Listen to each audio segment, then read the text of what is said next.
طالبانو ورونو چې یو سړي حکومت کې مرتبه پیدا کړله او دغه سړي یو چاته یو کار وکړ، دا څوک چې حکومت کې وظیفه لري د یو چاته کار وکړ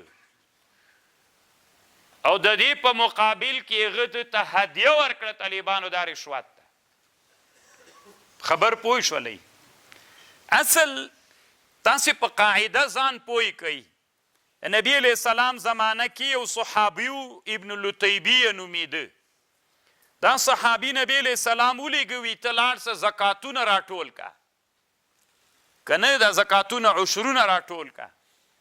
دی چې لاړو چې زکاتونه او عشرونه یې راټولول، دغلته لنډ کښېنه مولي صاحب، دی موږ حضور به هم نه خرابېږي ځکه مخته راځئ. نو طالبانو ورونو هغه ورته ویلي وی د موږ هغه وکړه څه ورته وایي زکاتونه راټول که، زکاتونه در سره راوړه. دی چې لاړ بیرته چې راغی نو زکاتونه او مالونه یې راوړل. داسې یې ویلې وی دې کې دا یو څه مال چې ده دا د بیت المال د دغه، خو دا یو څه مال د ماته خلکو راکړی. نبی علیه السلام ورته ویلې نه داسې نشي کېدلی، ته دې د پلار په کور کې کښېنه بیا دې تا ته څوک هدیه راوړي. تا چې خلکو هدیه درکړې د چا په وجه یې درکړې؟ منصب د وجې نه یې درکړې. ته دې د پلار په کور کې کښېنه، قسم په الله که څوک سلام در واچي. نو طالبانو اوس والي صاحب ته چې خلک هدایاوې ورکوي د چا د وجې نه ورکوي؟ منصب د وجې نه ورکوي. والي صاحب چې مدرسه ولري دغه مدرسې ته طالبانو دومره ډېرې غوښې راځي، نو علمي خدمت خو د ما د والي صاحب نه ډېر ده که نه؟ دلته طالبانو ولې یو خان نه راوځي؟ هغه ته منصب نشته دلته طالبانو، هغه ته څوک شته؟ منصب شته. طالبانو ورونو د منصب د وجې نه چې کومه هدیه چا راوړله دا څوک ده؟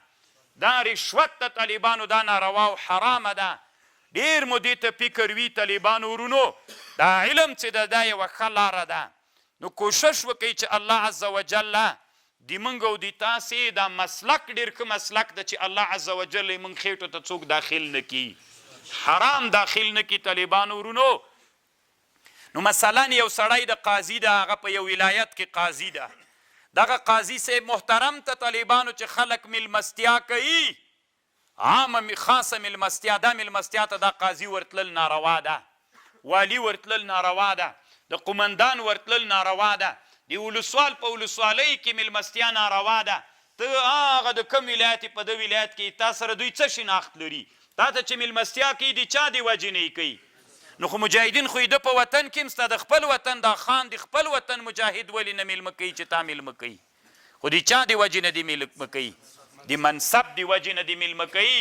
نو دا میلمستیا ولسوال ته حرامه ده، دا ولسوال والي ته ده حرامه ده، دا قاضي ته حرامه ده، دا میلمستیا وزیر ته حرامه ده. طالبانو هغه وزیر راکته که دی تاسې په وطن کې هغه وزیر په کور باندې کښېنوه، بیا قسم په الله که طالبانو یې مخکې به ویې څو ورځې بې بله بیل راخیستی خپل پټی به کړي. چا غټ کړي وو؟ منصب غټ کړي وو طالبانو. هدایا العمال سحتن، هدایاوې عمالو ته دا ټول څوک دي؟ دا رشوتونه دي، حرام دي. کله په یوه میلمستیا کې ناستې، کله په بل میلمستیا کې ناستې، کله په یو خان په کور کې پسه لالي که، دا حرام دي طالبانو، دا ناروا دي، دا ناجایزې دي، دا جواز نه لري طالبانو ورونو. نو دې ټکي ته یې تاسې فکر وي چا عمر ابن عبدالعزیز ته وویلې رحمه الله چې هدیه چا ورته راوړله؟ عمر ابن عبدالعزیز هدیه نه قبلوله. چا ورته ویلي خو نبي علیه السلام ته به خلک هدیه راوړلې که نه؟ قبلولې ته یې ولې نه قبلې؟ وی هغه ته هدیه وه، موږ ته دا څوک راوړي؟ دا رشوت. بله ورځ ته یې کار یې بیا در باندې کوي که نه؟ د منصب د وجې نه چې منصب نه وي والله که دې څوک پوښتنه م وکړي غریب به یې ولا چې علم د اسمان هم راوښورئ که نه؟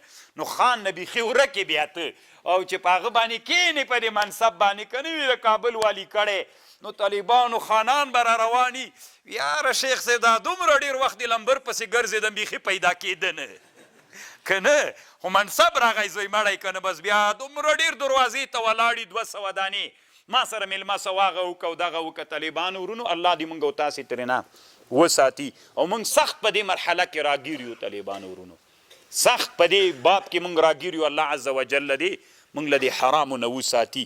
نو دا یوه ډېره ښه خبر د طالبانو علماو دلته کړې ده. موږ د الله په حرامو کې ناخته کوي. یوه پوښتنه طالبان کوي، مثلا وایي زه یو څوک ما ته راغی، ما ته ویلي چې دی ما یو کار دغه راته وکړه، شرعي کار ده، راته ویې کته، نو چې ورته ومې که بیا ما ته د یو څو روپۍ راکوي، هدیه راکوي، مننه رانه کوي، د هغې په خاطر یو څو روپۍ راکوي، زه وظیفه نه لرم. دا څنګه د طالبانو؟ دا زموږ د احنافو په مذهب کې طالبانو دا جایز ده. ما دا کتاب وکته ولټو خو را پیدا مې نه کړن. تحقیق القضیه فی الفرق بین الرشوة والهدیه ما سره شته. دا د علامه عبدالغني نابلوسي کتاب ده، په دې باندې یو بحث کړی. تحقیق القضیه فی الفرق بین الرشوة والهدیه، چې ته وظیفه ونه لري او کار څوک درته ووایي چې دا کار راته وکړه، نو هغه ته هغه وزیر یا هغه والي و هغه څوک دې ته ملګری وي، ته هغه کار ورته وکړې. دا صحیح تحقیق دا د طالبانو دا د موږ د احناف په مذهب باندې رشوت نه ده. بیا ځکه منصب د وجې نه خو نه ده، ته کوم رسمي منصب نه لري. اگر چې طالبانو دلته شهاب الدین آلوسي رحمه الله بیا داسې لیکلي دي، وایي صح دې ته ویل کېږي چې یو سړی بادشاه ته یو منصب لري، مرتبه د بادشاه او د وزیر او د والي په مرتبه نیز لري، نو بیا یو کار وکړي بیا له هغه سړي نه هغه واخلي، دا مو رشوت ده. اگر چې تحقیق هلته دا ده د احنافو د مذهب دا رشوت نه ده طالبانو.